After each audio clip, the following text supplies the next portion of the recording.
다 함께 기도드리심으로 하나님께 예배 드리겠습니다.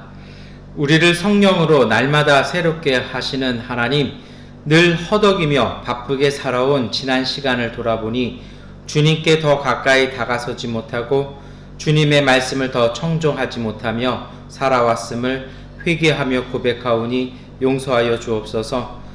성령의 하나님, 우리를 주님의 영으로 새롭게 하옵소서. 일상의 반복에서 벗어나 주님께서 주시는 날마다의 시간을 늘 축복으로 감사하며 살게 하옵소서. 성령의 하나님, 우리의 어그러진 길을 바로잡아 주옵소서.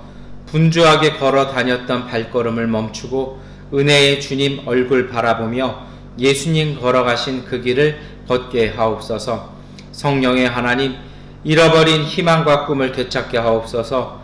세상의 부귀영화에 잃었던 마음을 주님이 주시는 마르지 않는 생수를 찾아 흠뻑 마시고 적시게 하옵소서. 한순간도 우리를 잊지 않으시고 세상 끝날까지 성령으로 함께 하시는 예수 그리스도의 이름으로 기도드립니다. 아멘. 나는 전능하신 아버지 하나님 천지의 창조주를 믿습니다. 나는 그의 유일하신 아들 우리 주 예수 그리스도를 믿습니다. 그는 성령으로 잉태되어 동정녀 마리아에게서 나시고 본디오 빌라도에게 고난을 받아 십자가에 못 박혀 죽으시고 장사된 지 사흘 만에 죽은 자 가운데서 다시 살아나셨으며 하늘에 오르시어 전능하신 아버지 하나님 우편에 앉아 계시다가 거기로부터 살아있는 자와 죽은 자를 심판하러 오십니다. 나는 성령을 믿으며 거룩한 공교회와 성도의 교제와 죄를 용서받는 것과 몸의 부활과 영생을 믿습니다. 아멘. 주님의 성령 지금 이곳에 임하소서.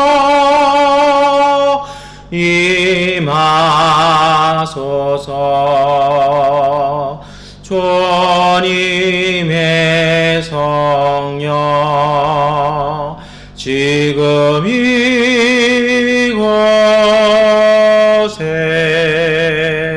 임하소서.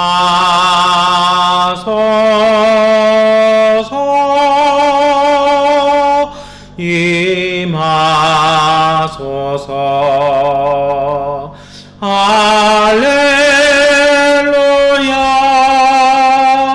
할렐루야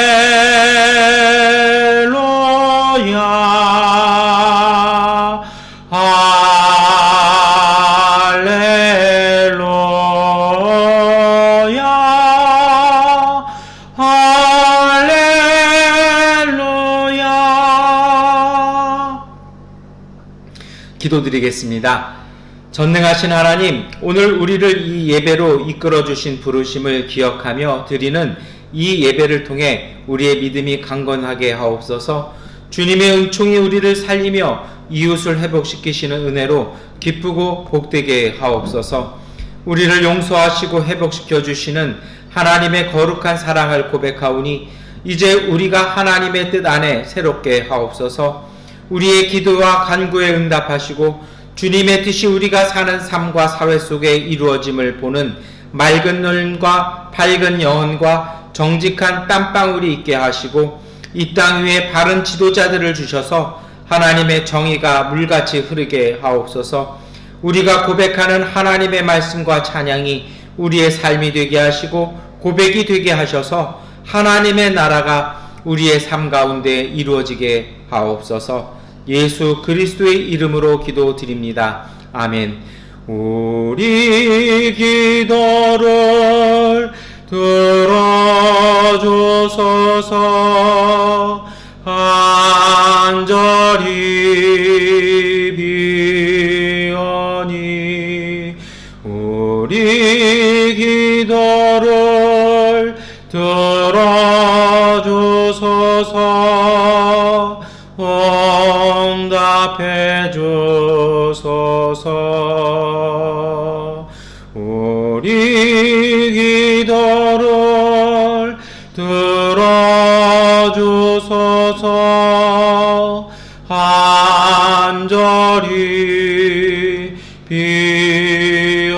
하나님 우리 기도를 들어주소서 응답해 주소서. 사도행전 9장 10절부터 20절까지의 말씀을 세번역번 성경으로 봉독해 드리겠습니다. 그런데 다마스쿠스에는 아나니아라는 제자가 있었다. 주님께서 환상 가운데서 아나니아야 하고 부르시니 아나니아가 주님 여기 있습니다 하고 대답하였다. 주님께서 아나니아에게 말씀하셨다. 일어나서 곧은 길이라 부르는 거리로 가서 유다의 집에서 사울이라는 다소 사람을 찾아라. 그는 지금 기도하고 있다. 그는 환상 속에 아나니아라는 사람이 들어와서 자기에게 손을 얹어 시력을 회복시켜 주는 것을 보았다. 아나니아가 대답하였다. 주님, 그가 예루살렘에서 주님의 성도들에게 얼마나 해를 끼쳤는지를 나는 많은 사람에게서 들었습니다. 그리고 그는 주님의 이름을 부르는 사람들을 잡아갈 권한을 대제사장들에게서 받아가지고 여기에 와 있습니다. 주님께서 그에게 말씀하셨다. 가거라. 그는 내 이름을 이방 사람들과 임금들과 이스라엘 자손들 앞에 가지고 갈 내가 택한 내 그릇이다. 그가 내 이름을 위하여 얼마나 많은 고난을 받아야 할지를 내가 그에게 보여주려고 한다. 그래서 아나니아가 떠나서 그 집에 들어가 사울에게 손을 얹고 형제 사울이여, 그대가 오는 도중에 그대에게 나타나신 주 예수께서 나를 보내셨소. 그것은 그대가 시력을 회복하고 성령으로 충만하게 되도록 하시려는 것이요 하고 말하였다. 곧 사울의 눈에서 비늘 같은 것이 떨어져 나가고 그는 시력을 회복하였다. 그리고 그는 일어나서 세례를 받고 음식을 먹고 힘을 얻었다. 사울은 며칠 동안 다마스쿠스에 있는 제자들과 함께 지냈다. 그런 다음에 그는 곧 여러 회당에서 예수가 하나님의 아들이심을 선포하였다. 아멘. 복음서의 말씀을 봉독해 드리겠습니다. 요한복음 21장 1절부터 14절까지의 말씀을 세번역본으로 봉독해 드립니다. 그 뒤에 예수께서 디베랴 바다에서 다시 제자들에게 자기를 나타내셨는데 그가 나타나신 경위는 이러하다. 시몬 베드로와 쌍둥이라고 불리는 도마와 갈릴리 가나 사람 나다나엘과 세베대의 아들들과 제자들 가운데서 다른 두 사람이 한 자리에 있었다. 시몬 베드로가 그들에게 말하기를 나는 고기를 잡으러 가겠소 하니 그들이 우리도 함께 가겠소 하고 말하였다. 그들은 나가서 배를 탔다. 그러나 그날 밤에는 고기를 한 마리도 잡지 못하였다. 이미 동틀 무렵이 되었다. 그때 예수께서 바닷가에 들어 서셨으나 제자들은 그가 예수이신 줄을 알지 못하였다. 그때 예수께서 제자들에게 물으셨다.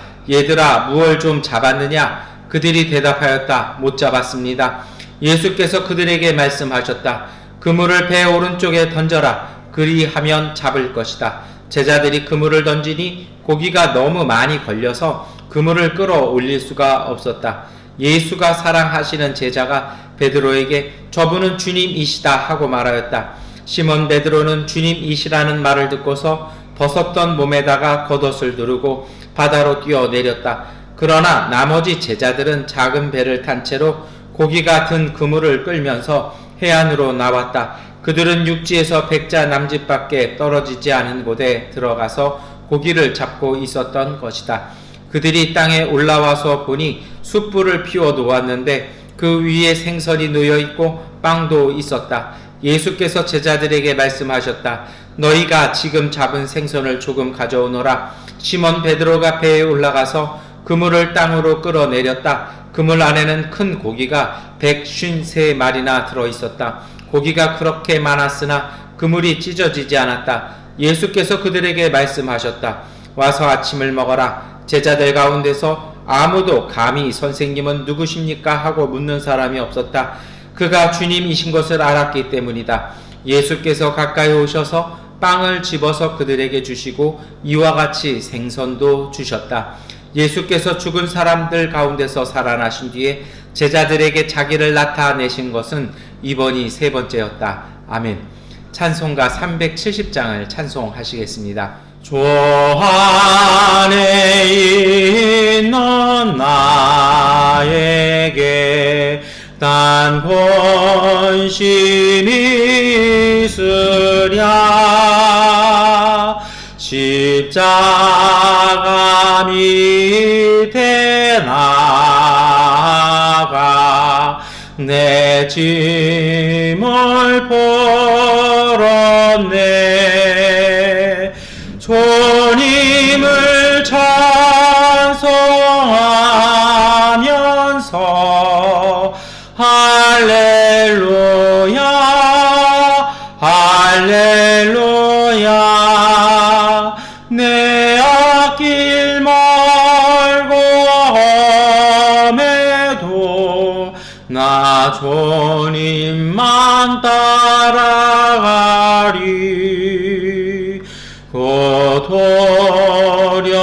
두려움이 변하여 내 기도 되었고 전날의 한숨 변하여 내 노래 되었네. 주님을 찬송하면서 할렐루야 할렐루야. 내 앞길 멀고 험해도 나 주님만 따라가리. 내 주는 자비하셔서 늘 함께 계시고 내 궁핍함을 아시고 늘 채워주시네.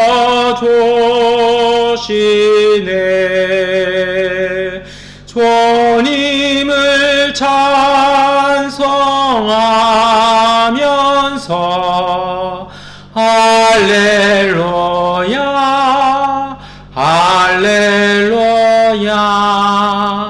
내 앞길 멀고 험해도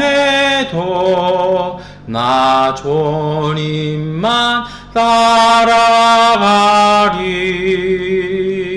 내 주와 맺은 언약은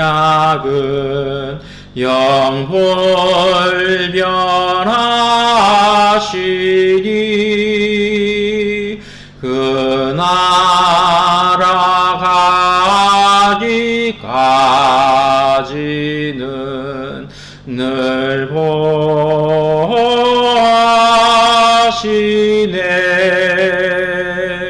주님을 찬송하면서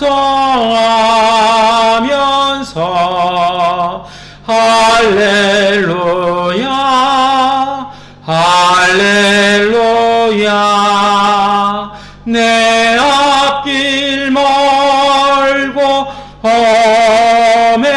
험해도 나 주님만 따라하리.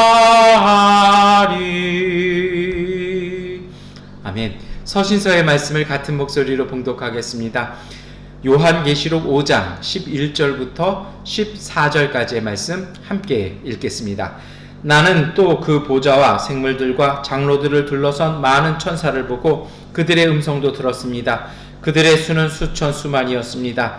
그들은 큰 소리로 죽임을 당하신 어린 양은 권세와 부와 지혜와 힘과 존귀와 영광과 찬양을 받으시기에 합당하십니다 하고 외치고 있었습니다. 나는 또 하늘과 땅 위와 땅 아래와 바다에 있는 모든 피조물과 또 그들 가운데 있는 만물이 이런 말로 외치는 소리를 들었습니다.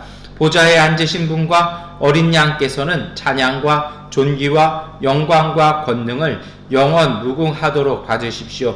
그러자 내 생물은 아멘 하고 장로들은 엎드려서 경배하였습니다. 아멘. 참여하겠습니다. 이 말씀 따라 사는 동안 지치지 않게 하시고 이 말씀 따라 사는 동안 주님 나라 임하소서. 이 말씀 따라 사는 동안 지치지 않게 하시고 이 말씀 따라 사는 동안 주님 나라 임하소서.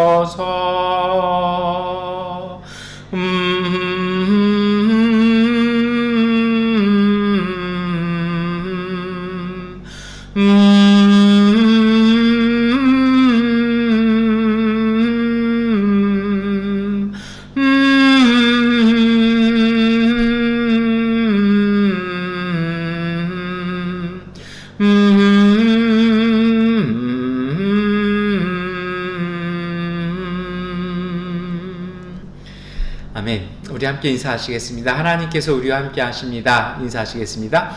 하나님께서 우리와 함께 하십니다. 우리 한 번 더 인사하실 때 하나님께서 우리의 기도 가운데 응답해 주십니다. 인사하시겠습니다. 하나님께서 우리의 기도 가운데 응답해 주십니다. 아멘. 우리 마지막으로 인사하실 때 미얀마의 하나님의 정의와 평화가 이루어집니다. 인사하시겠습니다. 미얀마의 하나님의 정의와 평화가 이루어집니다. 아멘. 네, 오늘 우리가 읽었던 말씀은 얼마 전 새벽 예배 때 나누던 말씀을 우리 부하루 세 번째 주일에 다시 읽도록 이렇게 성서 일과가 결정이 되어 있었습니다. 여러분, 오늘 우리가 읽었던 요한복음의 말씀에 부활하신 주님께서 제자들에게 이렇게 나타나십니다. 근데 참 묘한 게 있어요.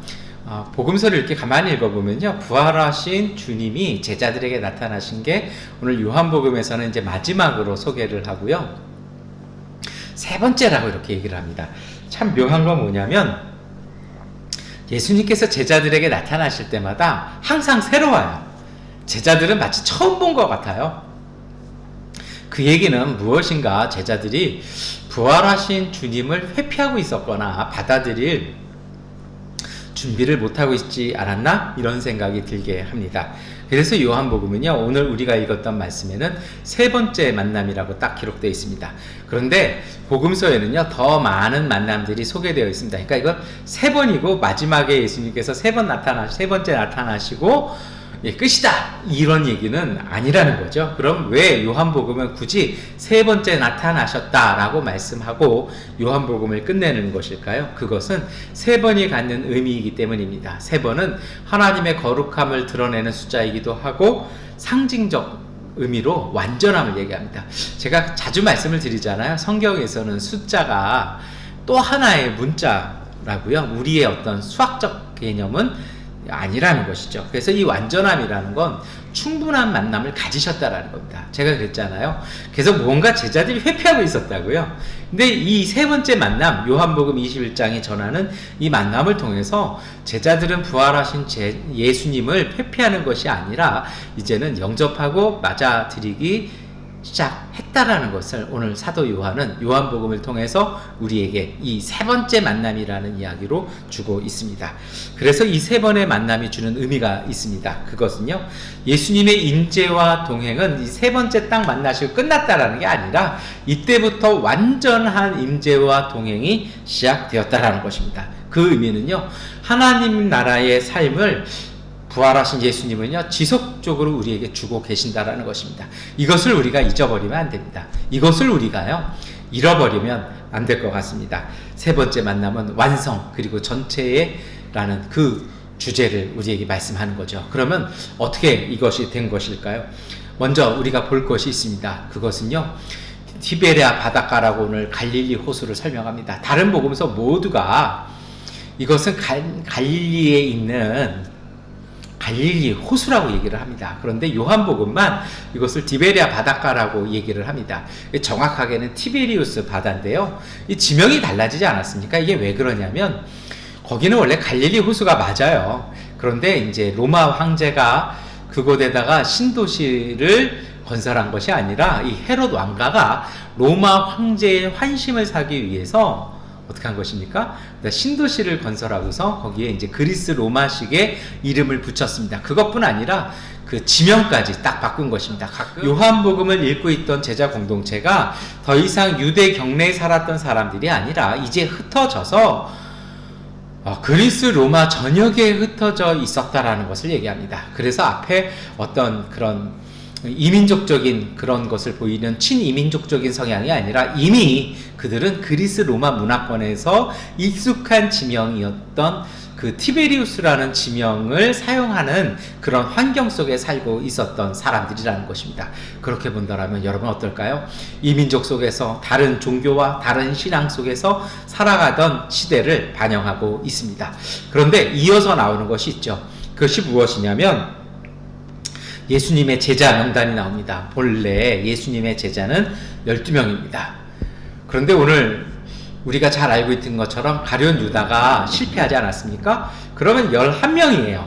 그래서 이제 성경은 사도행전을 보면 이제 다시 제자를 뽑아서 12이라는 숫자를 맞춥니다. 근데 요한복음은요, 그렇게 해서 12이라는 숫자를 다시 재건하지 않습니다.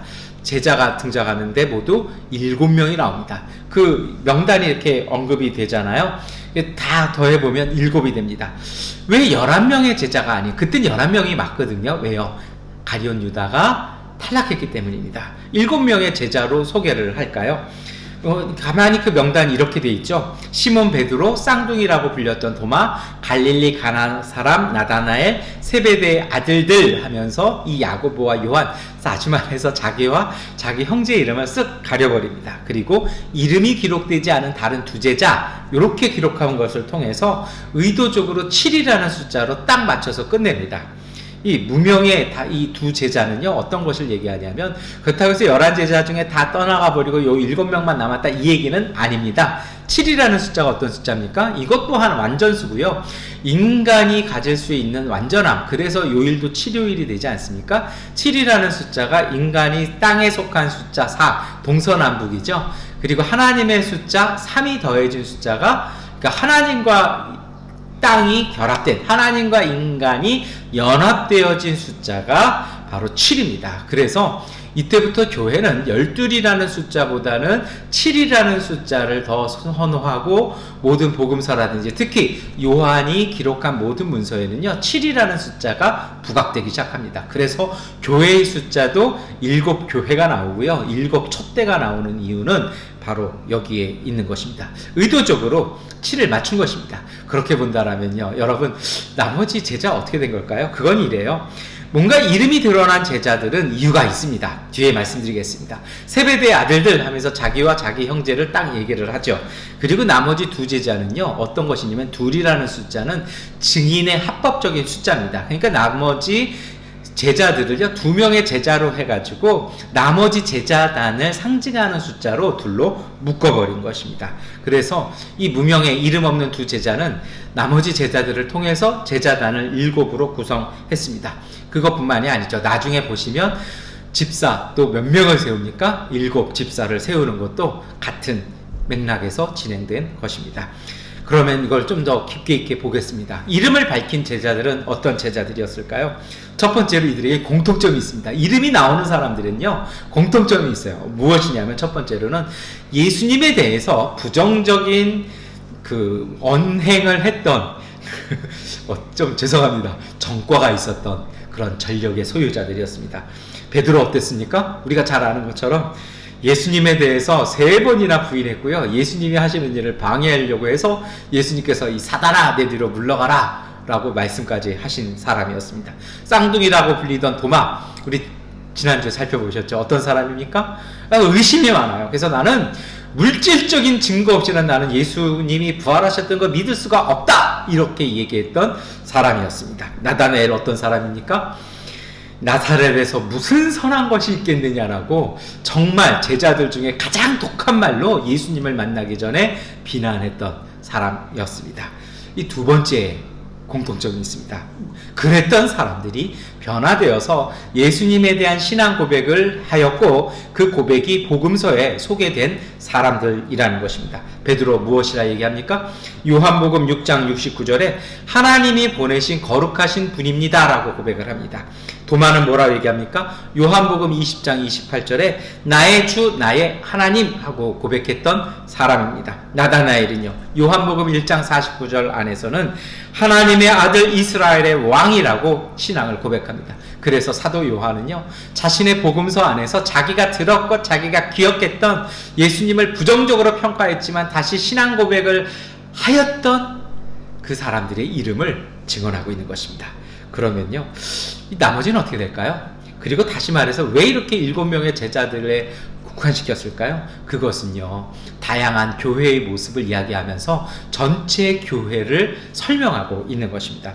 첫 번째는 의욕과 믿음의 대변인 3명입니다. 이 사람들은 못 믿겠다라고 얘기도 하고 때로는 강하게 자기의 주장들을 피력했던 사람들이지만 변화를 통해서 더 적극적으로 예수 그리스도를 신앙으로 고백했던 성도들을 이야기합니다. 어떻게 보면 지도자급이기도 하겠죠.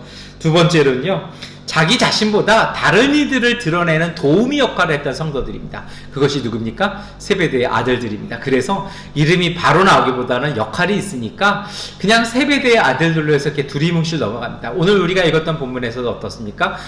이 요한이 제일 먼저 예수님을 발견한대요. 발견하지만 자기가 보고 예수님이다 이러는 것이 아니라 베드로에게 슬쩍 얘기해 주지 않습니까? 저분은 주님이시다. 그러니까 베드로가 그걸 듣고 그걸 깨닫고 나서 막 예수님을 향해서 가지 않아요? 그렇게 다른 사람들의 신앙에 도움이 되었던 사람들을 얘기합니다. 이름조차 기록되지 않았던 제자들이 있습니다.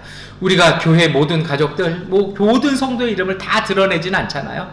그러니까 이것은요, 그냥 이름은 드러나 있지 않지만 성실함으로 신실함으로 신앙생활하는 교회의 모든 가족들, 그 성도들을 이야기합니다. 다시 말해서 요한복음엔 의도가 있었습니다. 그것은 경중이나 서열이 아니라 모두가 주님의 제자라는 것입니다. 그것으로 묶어버리는 것입니다. 오늘 우리가 복음에서의 말씀 읽으셨습니다만 예수님께서 7 제자를 만나셔서 그들에게 식사를 베푸시고 그들을 위해서 축복하시지 않습니까? 다시 말해서 모든 제자, 신앙 고백을 꾀명하게 고백한 사람이나 다른 사람을 도와주셨던 분이나 이름이 기록되지 않았지만 성실함과 신실함으로 제자의 삶을 살았던 모든 사람들에게 주님은 성찬을 베푸시고 은총을 베푸시고 만나 주신다라는 것입니다. 그리고요, 세 번째 만남이라는 의미가 우리에게 주어지듯이 모든 성도들에게, 모든 교회 가족들에게, 모든 신앙인들에게 부활하신 예수님은 함께 임재하시고 동행하여 주셔서 능력과 은총으로 함께 하신다라는 것을 사도 요한은 이 구절들을 통해서 우리에게 전해주고 있는 것입니다. 여러분, 부활하신 예수님은 제자들에게 자신을 드러내셨습니다. 이미 2번을 보여주셨어도 제자들은 거부했습니다. 이 시몬 베드로가 심각하게 7명이 모여서 회의하지 않습니까? 그들의 회의가 뭘까요? 그들은 이미 갈릴리에 왔습니다. 천사가 전해준 명령을 따라서 그들은 갈릴리에 왔지만 어찌된 일인지 부활하신 예수님을 만나기도 어려웠고 예수님은 침묵을 지키고 있었던 것 같습니다. 어쩌면 이 제자들이 부활하신 예수님을 계속해서 따를 것인지 말 것인지 고민하고 갈등하고 있었던 회의였던 것 같습니다. 그 중에 시몬 베드로가 선택했습니다. 나는 고기를 잡으러 가겠소. 어떤 얘기입니까? 이것은요, 이제 버리겠다라는 것입니다. 부활의 소식과 이 현실, 내가 처한 이 상황 속에서는 이 갈등, 이 괴리감, 이거 나 극복할 수 없다라는 것입니다. 부활하신 죽음에서 이겨내신 그 스승을 따를 자신도 없고 그러한 고난을 겪을 자신도 없고 이미 실패했기 때문에 나는 그런 자격 안 되니까, 나는 연약하니까 나는 다시 옛 모습처럼, 예수님 만나기 전의 모습처럼 물고기 잡는 어부로서 그 삶으로 돌아가겠다라고 과감하게 신앙을 포기하고 돌아가기 시작합니다. 옛생활로 돌아가 버린 것입니다.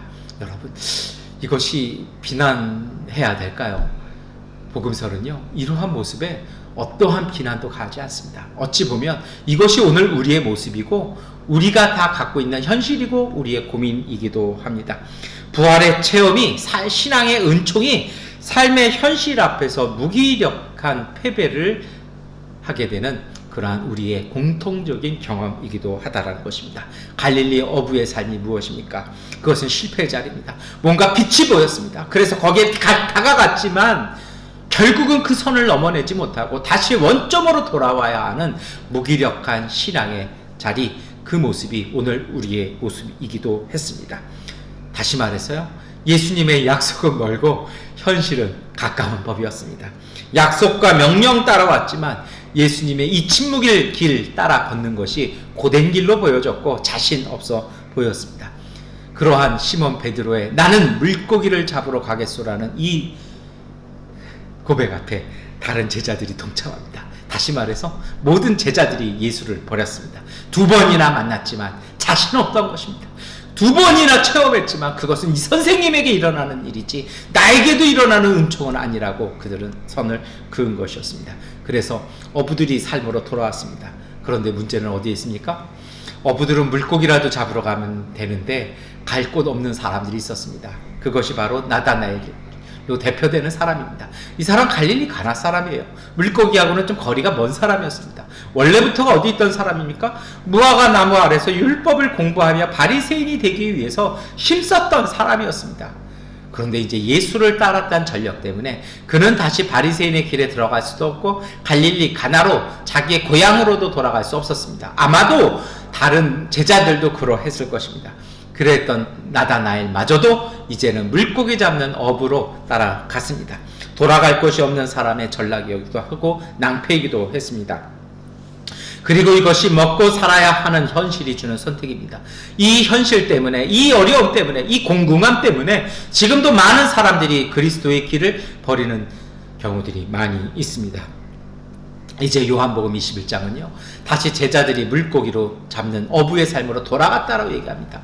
그리고요 우리가 읽어본 것처럼 그 속에서 3년 전의 사건이 다시 재현되기 시작합니다. 다시 삶으로 돌아간 제자들, 그들에게 일이 일어난 것입니다. 요한복음 21장 3절입니다. 시몬 베드로가 그들에게 말하기를 나는 고기를 잡으러 가겠소 하니 그들이 우리도 함께 가겠소 하고 말하였다. 그들은 나가서 배를 탔다. 그러나 그날 밤에는 고기를 한 마리도 잡지 못하였다. 여러분, 원래 물고기 잡는 게요 손발이 탁탁탁 맞아야 돼요. 근데 처음 잡는 사람도 오고 나다나엘 같은 사람 들어오고 뭐가 될까요? 그리고 되게 묘한 것이 있어요. 보통은 물고기 많은 데가 잡는데 오늘 요한복음 21장은 한 100자 정도고 육지에 선 사람하고 이렇게 대화가 통할 정도면요 그렇게 깊은 데가 아니라는 거예요. 근데 그들은 의도적으로 얕은 데 가서 물고기 잡고 있는 것입니다. 이것이 보여주는 의미가 또 다른 의미가 있죠. 이 누가복음에 뭐라고 나옵니까? 예수님께서 딱 오셔서 깊은 데로 가서 그물을 던져라.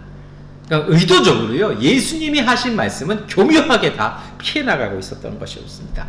비난하고 싶은 건 아닙니다. 그것이 최소한의 양심이었던 것 같습니다. 다시 돌아간 어부의 삶도 쉽지 않았습니다. 실패와 가난은 더 심해졌습니다. 차라리 3년간의 경력이 없었다라면, 쉽게 말하면요 경력 단절된 거였잖아요. 어부의 삶의 그 손맛이, 어부로서의 스킬이 이제 없어진 것입니다. 거기다가 군 식구까지 더 들어왔어요. 이게 될 리가 있겠습니까? 현실은요 외롭고 배고픈 더 심한 곳이 되었습니다. 지나간 3년이요 그들은 억울했을 수도 있을 것입니다. 그런데 오늘 요한복음 21장은 부활하신 예수님께서 그곳에 찾아오셨다라고 증언합니다. 요한복음 21장 4절 상반절의 말씀입니다. 이미 동틀 무렵이 되었다. 그때 예수께서 바닷가에 들어서셨으나 제자들은 그가 예수이신 줄을 알지 못하였다. 여러분, 어둠 속에 솟아오르는 빛이요 어둠 속에 제자들을 찾아 길 떠나신 예수님의 오심을 비추어서 드러내기 시작했다는 것입니다. 예수님은요 자신을 버리고 이미 2번이나 만났는데도 그럼에도 불구하고 자기를 버려버린, 또 버린, 이제는 완전히 버려버리고 그 3년 전으로 돌아가 버린 예수 만난 것을 후회했을지도 모르는 이 제자들을 바라보면서 찾아오시고 그 속에 서 계셨다는 것입니다. 여러분, 그것이 바로 예수님의 자비고 사랑이고 은총입니다. 그리고 이러한 예수님의 사랑은요, 예전과 예배뿐 아니라 오늘 우리의 일상, 우리의 현실, 우리의 배고프고 어려운 우리의 삶 속에서도 오셔서 주님은 우리를 바라보고 이야기하고 계신다라는 것입니다. 이제 예수님이 말씀하십니다. 요한복음 21장 5절부터 6절 상반절의 말씀입니다. 그때 예수께서 제자들에게 물으셨다. 얘들아, 무얼 좀 잡았느냐? 그들이 대답하였다. 못 잡았습니다. 예수께서 그들에게 말씀하셨다. 그물을 배 오른쪽에 던져라. 그리하면 잡을 것이다. 불안함과 이 배고픔 속에 있는 제자들에게 예수께서 하셨습니다. 그런데요, 이 상황은요, 제자들이 예수님인 줄을 모르고 있었습니다. 그런데 여러분, 이 대목에서 우리가 한 번 정도 생각해 보실 것이 있어요. 부활하신 주님을 제자들이 사실 몰랐어요. 막달라 마리아도 못 알아보지 않았습니까? 그러면 이 부활하신 예수님을 어떻게 알아볼 수 있을까요? 이 복음서가 구체적으로 직접적으로 이야기하지 않지만 모든 사건들을 통해서 우리에게 알려주는 것이 있습니다. 그것은요, 깨닫게 되는 순간이 있습니다. 예수님께서 우리에게 말씀해 주실 때였습니다. 엠마오로 가는 제자들이 그랬잖아요.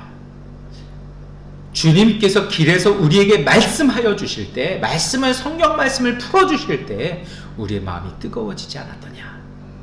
오늘 이 사건도 그러잖아요. 멀리 서서 못 알아봤을 수도 있습니다. 어두워서 못 알아봤을 수도 있습니다. 그런데 예수님께서 말씀하셨고 그 말씀대로 실천해보고 사건이 생겼을 때 그들의 눈이 비로소 열려지는 것입니다. 제자들이 예수를 깨닫는 길이 있습니다. 교회가, 신앙인들이 부활하신 예수 그리스도를 알아보고 함께 있음을 깨닫게 되는 순간이 있습니다. 그것이 바로 부활의 복음입니다. 삶 속에 놓여있는, 감춰져 있는 길을 예수님께서도 우리에게 알려주시고 보게 하시고 깨닫게 하시는 것입니다. 그래서 교회여, 부활하신 주 예수의 말을 들으라는 요한계시록의 말씀을 우리가 마음에 담아야 할 것입니다. 예수님은 절망의 삶의 길 끝에서 기다리고 계신 것입니다. 새벽녘 물고기 한 마리도 잡지 못했던 그 배 안에 예수님의 말씀이 찾아오기 시작한 것입니다.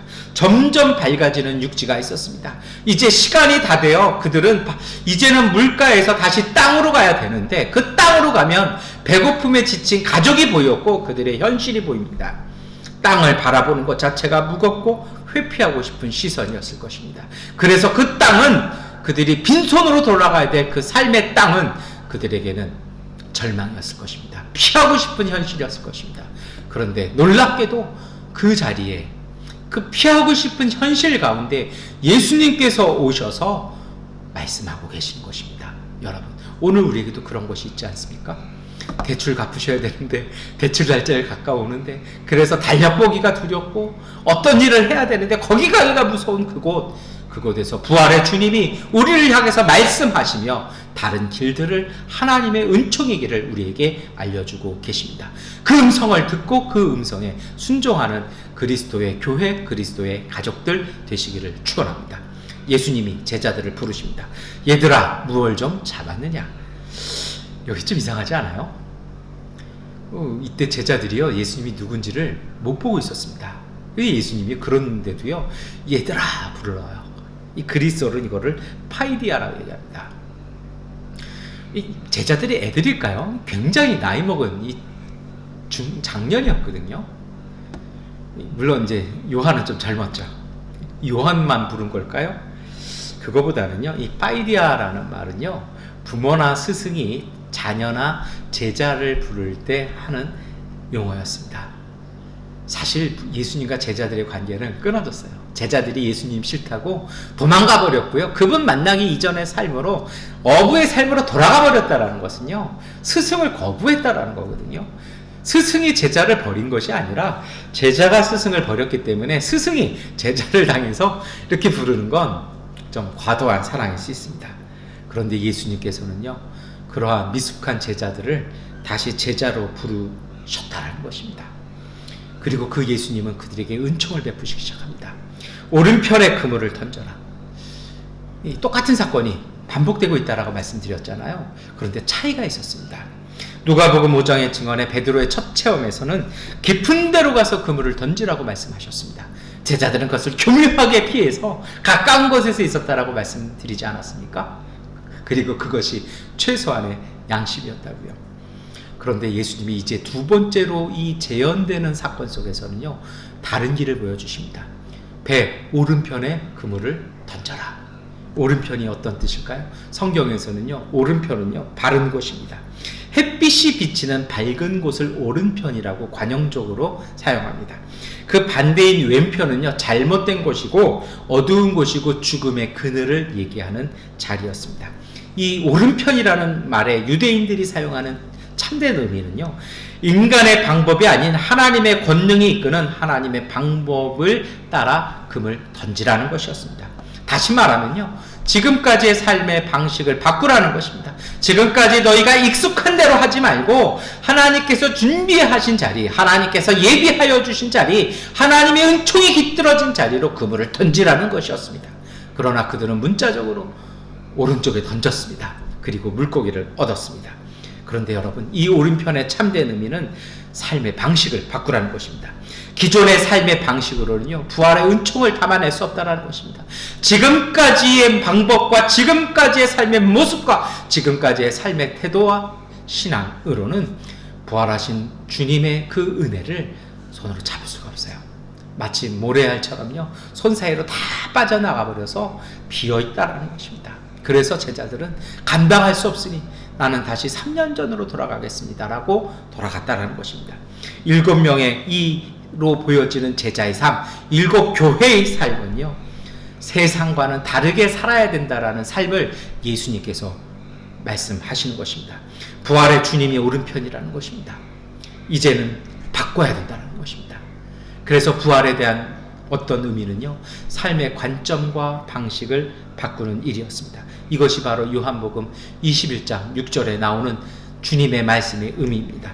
믿음은 순종으로 바꾸는 것입니다. 삶의 길을 바꿈으로 그 은총을 현실로 이뤄내는 삶을 살라는 것입니다. 이제는 너희가 예전에 살았던 그 지식대로, 너희가 3년 전에 알았던 갈릴리 바다의 그 물의 흐름을 따라 하지 말고 하나님의 은총이 있는 곳으로 가라는, 그리고 그곳에서야 너희가 평화를 누릴 수 있다라는 부활하신 예수님의 가르침이었습니다.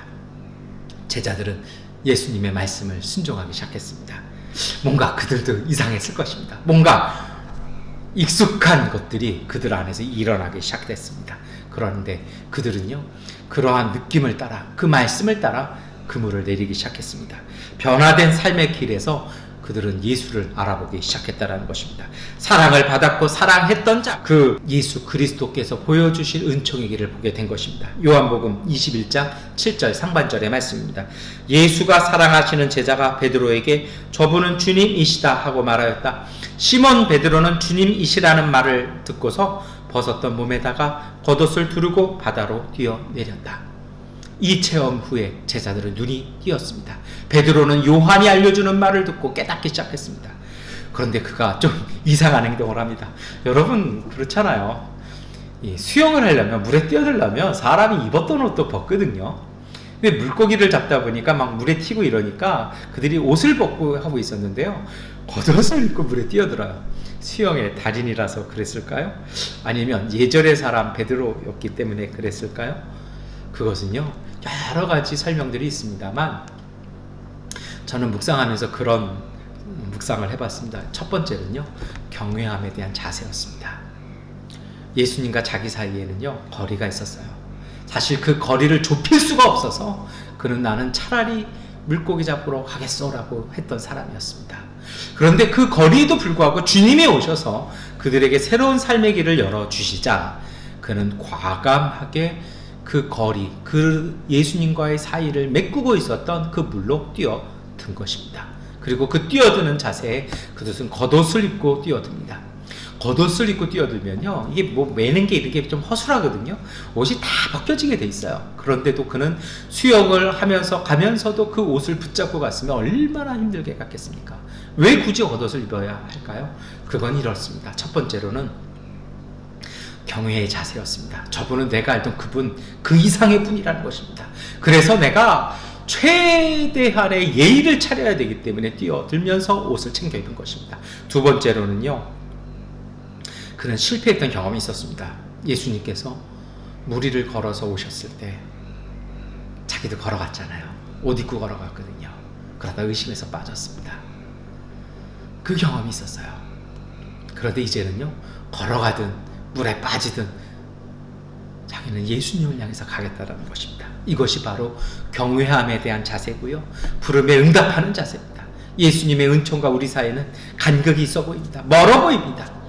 그런데 참된 신앙은요, 거기에 뛰어드는 것입니다. 거리를 좁히는 것입니다. 이것이 바로 믿음과 순종입니다. 베드로가 이렇게 뛰어들자 다른 제자들이 움직이기 시작합니다. 그런데 참 묘하죠. 다른 제자들이 다 뛰어들어서 이렇게 가는 게 아니에요. 작은 배로 옮겨 타고 거기다 잡았던 물고기를 끌고 갑니다. 뭔가 아쉬움이 있어요. 뭔가 놓지 못한 이 물고기 놓을 수 없다는 것입니다. 베드로는 한결같았어요. 배와 그물과 모든 걸 버리고 따랐던 첫 모습 그대로 그는요, 겉옷을 챙겨 입고 예수를 향해서 전적으로 뛰어들었습니다. 그런데 다른 제자들 뭔가 있습니다. 그러한 그들이 다 땅으로 올라왔습니다. 그러자 예수님은 그들에게 식탁을 베푸셨습니다. 이것이 바로 성찬입니다. 여러분, 밤에 지치고 밤에 추웠고 배고팠던 사람들, 불안하고 두렵고 걱정, 물고기 한 마리 잡지 못해서 피곤하고 마음이 지친 이들에게 주님은 식탁을 베푸셨습니다. 이것이 진정한 성찬입니다. 진정한 예배와 예전은요, 의식이나 형식이 아니라 배고픈 이들에게 밥상을 베푸시는 것이 참된 하나님의 성찬이고 하나님이 베푸시는 예배, 파스카 축제의 자리입니다. 요한복음 21장 9절은 말씀합니다. 그들이 땅에 올라와서 보니 숯불을 피워놓았는데 그 위에 생선이 놓여 있고 빵도 있었다. 추웠으니 따뜻하라고 예수님께서 불도 지펴놓으신 것입니다. 밤새 물일했던 제자에 대한 실질적인 배려를 예수님은 베풀기 시작하셨습니다. 이것이 오늘 신앙이 우리에게 주는 하나님의 은총입니다. 종교적인 실천이나 의전뿐 아니라 하나님의 은총은 오늘 우리의 삶 속에 실질적인 배려와 격려와 힘으로 오늘 우리에게 임하는 것 믿으시기를 축원합니다. 그것뿐만이 아닙니다. 예수님께서는요, 생선도 주셨고 빵도 주셨습니다. 이것이 뭘 의미합니까? 오병이어가 생각나지 않습니까? 예수님께서는요, 생명의 빵을 베푸신 것입니다. 하늘 양식을요, 그들에게 베푸시더라는 것입니다. 자신을 버리고 도망갔던 제자들을 향해 쫓아오신 예수님께서요, 하늘 양식, 이 생명의 양식을 통해서 먹이시고 그들을 위로하시고 몸을 따뜻하게 하시면서 안위하셨다라는 것입니다. 그러한 부활의 주님의 은총이 오늘 우리 가운데 있음을 믿고 그 은총 마음껏 누리시는 우리 교회 식구들 되시기를 축원합니다. 그리고 예수님은 다시 말씀하십니다. 물고기가 부족하니 가져와라. 제자들이 많이 먹었을까요? 그건 아니었을 것 같아요. 그래서 이 생선 더 갖고 와라. 주님께서 그렇게 말씀하지 않고요. 이 말씀은 특별한 의미가 있었습니다. 그게 왜 그러냐면요, 이 먹을 게 더 모자르니 물고기 좀 더 갖고 와라 말씀하시니까 시몬 베드로가 얼른 뛰어가는데요. 요한복음 21장이 재밌어요. 그럼 빨리 물고기 이렇게 추려가지고 다 갖고 왔을 텐데 그 대목에 뭐라고 나옵니까? 큰 물고기가 153마리가 잡혔다. 그리고 그물이 찢어지지 않았다. 그 짧은 순간에 물고기 다 세봤다라고 얘기하는 것이죠. 아니요. 어쩌면 뭔가의 특별한 의미를 가피되는 것입니다. 그래서 주님이 갖고 오라는 물고기는 먹을 생선, 먹거리만 얘기하는 것은 아니었습니다. 아쉽게도 이 큰 물고기 153마리의 의미는 지금은 소실됐습니다. 게마트리아라고 해서 문자를 숫자로 바꾸고 숫자를 문자로 바꾸는 방법도 있습니다. 여러 가지 방법들이 있어요. 그런데 거기서 나오는 해석들 치고 사실은 탁월한 게 없어요.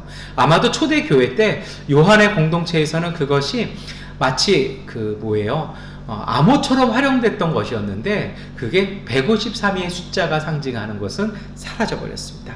그런데 남아있는 것이 있어요. 뭐냐면 물고기라는 것이죠. 이 물고기는요, 그리스어로 익투스입니다. 익투스라는 것이 초대교회 성도들이 로마의 핍박과 박해를 피해서 서로가 서로를 증명하는 암호였습니다. 그 뜻이 무엇이냐면 예수 그리스도 하나님의 아들 구세주를 첫 글자를 대문자로 딱딱딱딱 해내면 익투스, 물고기가 되는 것이죠. 그래서 그들은요, 물고기를 이렇게 그리는 것을 통해서 서로가 그리스도인임을 나타내고 서로가 똑같은 표식을 내면 함께 기도하고 함께 빵을 떼며 그들이 함께 예배하며 그들이 함께 은혜와 믿음을 나누었던 것입니다.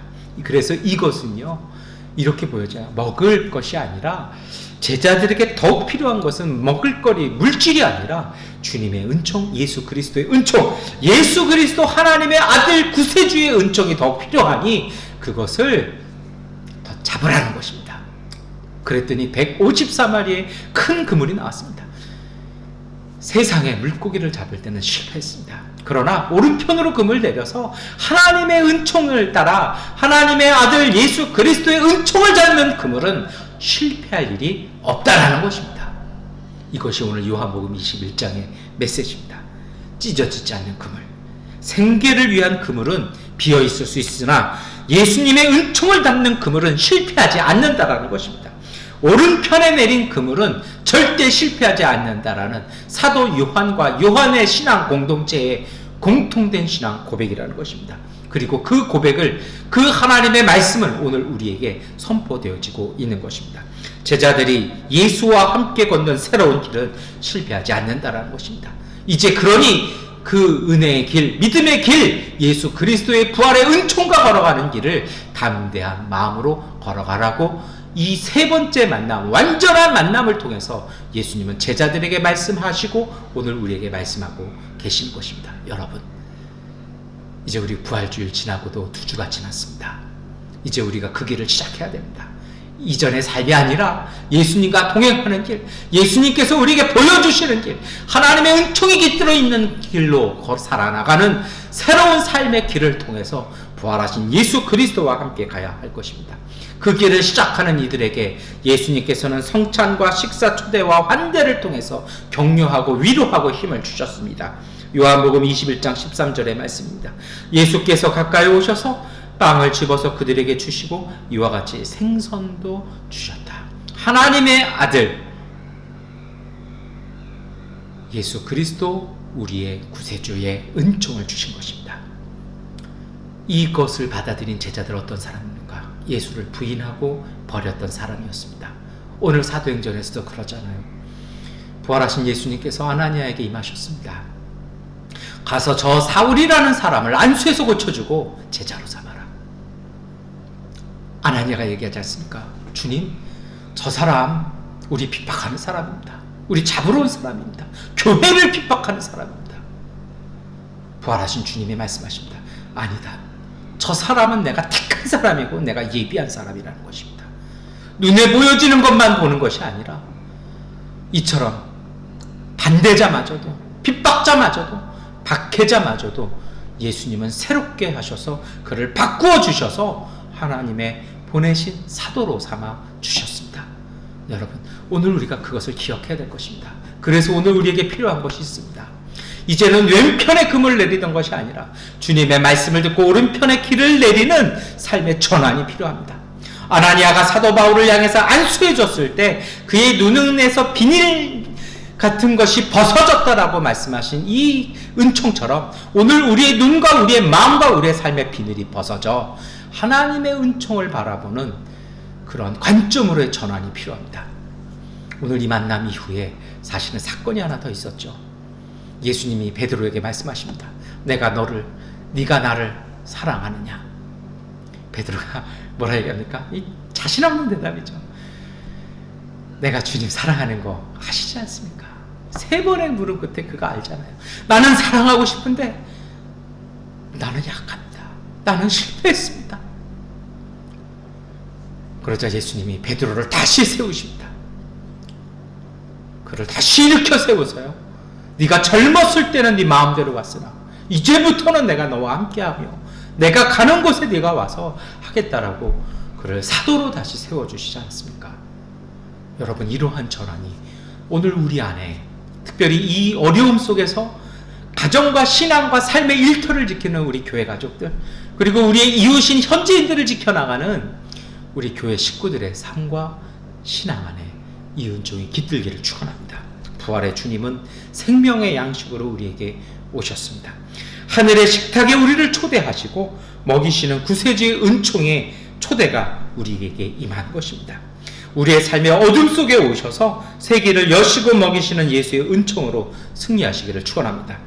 슬픔의 밤, 죽음의 밤을 기쁨의 아침, 부활의 아침으로 바꾸시는 생명의 주님과 함께 새 길이 열리는 오른편으로 걸어가시기를 축원합니다. 기도하겠습니다. 전능하신 하나님, 우리의 발목을 부여잡고 어둠으로 잠식하게 하는 옛사람의 삶의 그물을 버리고 오른편에 금을 내리는 주님의 말씀을 따르는 삶이 되게 하옵소서. 지치고 힘들어 다시 옛날을 떠올리며 가야 할 길이 부담스러워질 때마다 우리 앞에서 식탁을 베풀고 위로와 능력을 주시는 예수 그리스도 우리의 주님을 바라보며 어려움과 힘듦이 아닌 주님을 향해 나가는 믿음의 사람이 되게 하옵소서. 우리의 힘이 아닌 주님의 은총이 우리 안에서 빛을 삶으로 열매 맺는 기쁨의 삶이 되게 하옵소서. 예수 그리스도의 이름으로 기도드립니다. 아멘. 찬송가 408장 찬송 드리겠습니다. 나 어느 곳에 있든지 널 마음이 편하다. 주의 주신 평안함 널 충만하도다. 나의 마음속이 널 평안해. 나의 마음속이 늘 평안해. 악한 죄 파도가 많으나 마음이 널 평안해.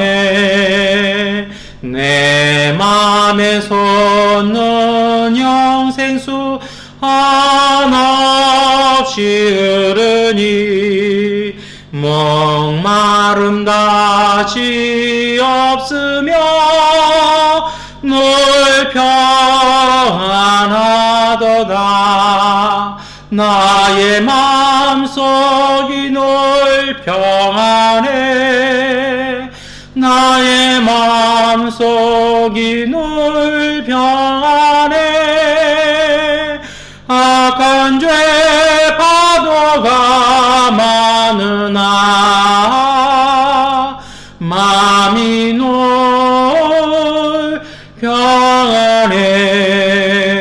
참되신 주의 사랑을 영원치 못하네.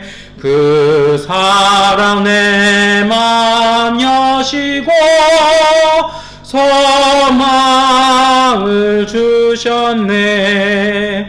나의 마음속이 늘 평안해. 나의 마음속이 늘 평안해. 악한 죄 파도가 많으나 마음이 늘 평안해. 주 예수 온갖 고난을 왜 맘서당했나. 주 함께 고난 받으면 멸류관 얻겠네. 나의 마음속이 늘 평안해. 나의 마음속이 늘 평안해. 악한 죄 파도가 많으나 마음이 늘 평안해. 네, 교회 소식 말씀드리겠습니다. 우리 이번 주간도 우리 성령 강림 주일 때까지 정말 성령의 오심과 성령의 임재와 충만을 위해서 기도하는 시간으로 보내시기를 바랍니다. 우리 미얀마를 위해서 우리 기도하실 때 정말 유언비어가 사라지게 하시고 거기에 현혹되지 아니하며 정말 정확하고 냉정한 삶의 발자리를 이렇게 찍어 나갈 수 있도록 기도해 주셨으면 좋겠습니다. 그리고 이곳의 사람들이 경제로 인해서 또 코로나19로 인해서 어려움 당하지 않고 잘 극복해 나갈 수 있도록 중보하고 기도해 주시기 바랍니다. 다 함께 주기도문성 찬송하시겠습니다. 하늘에 계신 아버지 이름 거룩하사 주님 나라 임하시고 뜻이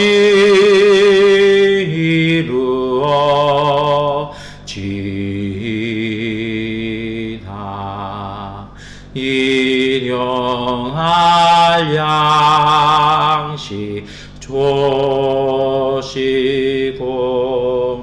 우리 돌의 큰 죄 다 용서하옵시고 또 시험에 들게 마시고 악에서 구원하소서.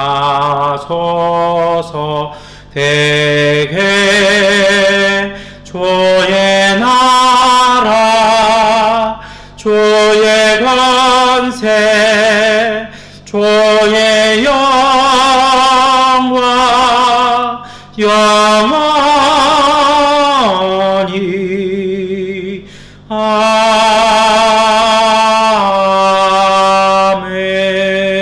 아멘. 지금은 우리 주 예수 그리스도의 은혜와 아버지 하나님의 극진하신 사랑하심과 보혜사 성령님의 위로와 인도하심이 믿음의 눈으로 우리의 땀과 눈물 가운데 오셔서 생명의 양식으로 우리를 새롭게 하시는 믿음의 길을 걸으며 주님이 주시는 새로운 삶을 살기로 결단하는 미얀마 한인연합교회 가족들 가운데 넘치도록 함께 하시기를 간절히 축원하옵나이다. 아멘. 주님의 평화가 우리와 함께 우리의 이웃 가운데 하나님께서 함께 하십니다. 이것으로 주일 예배를 마치겠습니다.